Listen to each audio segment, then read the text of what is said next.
Imagine um Japão, um país do futuro. Robôs, inteligência artificial, trens de levitação magnética. Agora, esqueça tudo isso. Bem-vindo ao asterisco Nippon Sangoku asterisco. Ninguém mais lembra o ano exato. Aqui não existem mais internet, smartphones ou céus em paz. Só a lama, sangue e uma guerra sem fim. É o paradoxo mais insano que você já viu. Imagine um exército ao estilo do século XIX. Táticas napoleônicas, mosquetes e katanas. Mas todo esse armamento foi criado sobre as ruínas de reatores nucleares.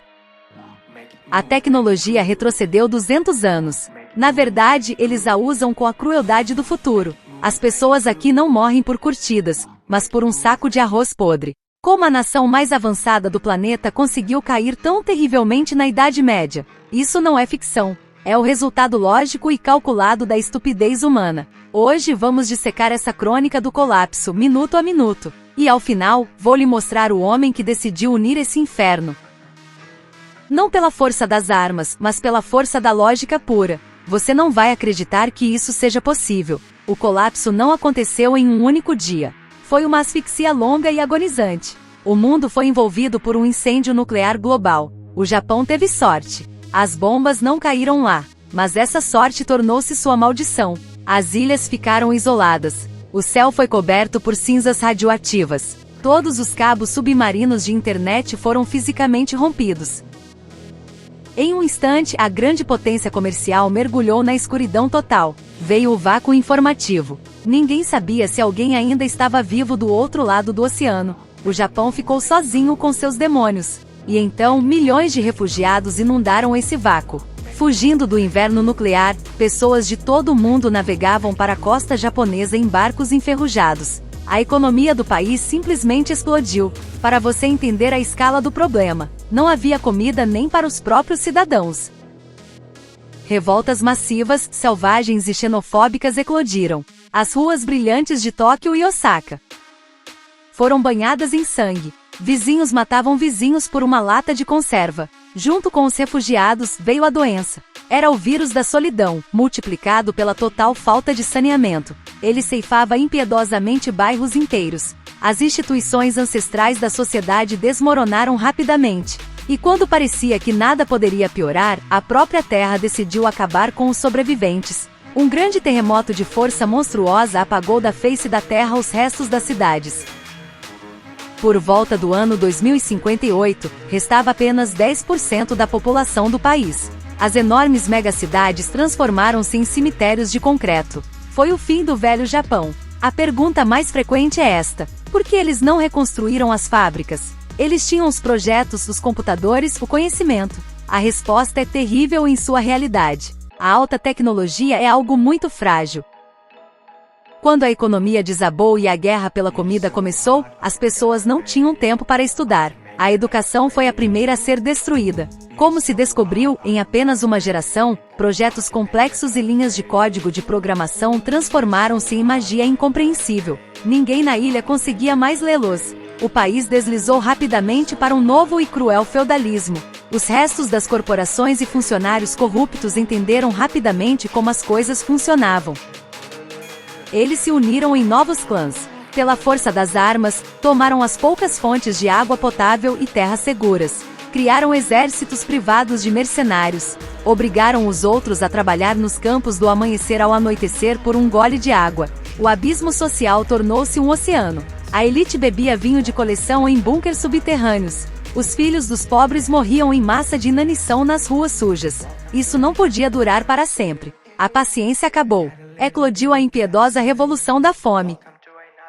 Multidões enfurecidas de milhões de pessoas com forçados e lanças caseiras não apenas derrubaram o poder, elas queimaram consciente e deliberadamente os últimos laboratórios funcionais, as estações de servidores sobreviventes e as imensas bibliotecas. Foi um retrocesso intencional e furioso de toda a humanidade no tempo. As pessoas acreditavam sinceramente que era o progresso científico cego que lhes trazia tanta dor e sofrimento. O Japão unido deixou de existir para sempre. O país mergulhou em décadas sombrias de caos sangrento, banditismo e guerras menores.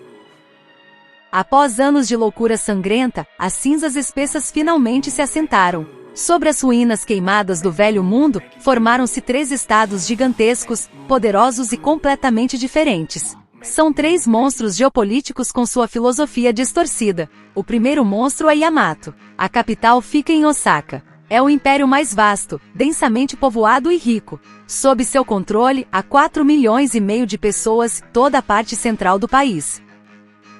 Formalmente, à frente está o jovem imperador Fuji III. Para o povo simples, ele é um símbolo divino de esperança. Mas, na verdade, ele é um peão bonito e bem vestido. Uma marionete nas mãos do homem mais perigoso do império. Ele se chama Taira Denki. Ele é o ministro do interior. Um manipulador patologicamente cruel, astuto e absolutamente sem princípios. Yamato é um colosso podre. Os camponeses nas periferias pagam 70% de sua colheita como impostos. As pessoas comem cascas de árvores e preparam sopas de grama. A elite governante em Osaka nada em um luxo inimaginável e tece intrigas mortais uns contra os outros. Um movimento em falso, uma faísca, e este império gigantesco inevitavelmente desabará sob seu próprio peso. O segundo monstro é Buu. A capital fica em Odawara. É um punho de ferro forjado em combate. Uma nação profundamente militarizada com 3 milhões de pessoas. A vida deles é um comunismo militar estrito. Aqui não há lugar para individualidade, criatividade ou a menor fraqueza humana. Cada cidadão de Buu é, desde o nascimento, apenas um parafuso obediente na enorme máquina de guerra. Eles possuem 200.000 soldados excelentemente treinados que não conhecem o medo. A estratégia de Buu é disciplina de ferro, cavalaria veloz e o poder de fogo esmagador dos pesados canhões a vapor. Os oficiais de Buu não criam intrigas. Eles simplesmente marcham em frente sobre os cadáveres. Eles varrem quaisquer inimigos com suas fileiras de soldados perfeitamente alinhadas. O terceiro monstro é Sei. A capital, Seiro, foi reconstruída sobre o local da gelada Niigata. Um território norte misterioso e infinitamente frio. A população é de pouco menos de 2 milhões de pessoas incrivelmente severas, temperadas pelas geadas. Por muito tempo, os líderes pacíficos de Sei tentaram negociar com Yamato.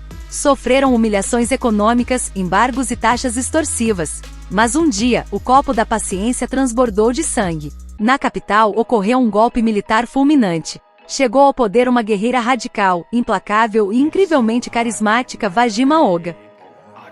Ela não é apenas uma líder, ela é a encarnação viva da fúria popular concentrada. Vajima prometeu publicamente ao seu povo uma vingança doce, total e sangrenta contra Yamato. Logo após o golpe, Sei declarou oficialmente guerra ao Império para destruição total e incondicional. Eles entendem perfeitamente que estão em desvantagem numérica. Por isso, os soldados do norte usam métodos de guerra de guerrilha geniais.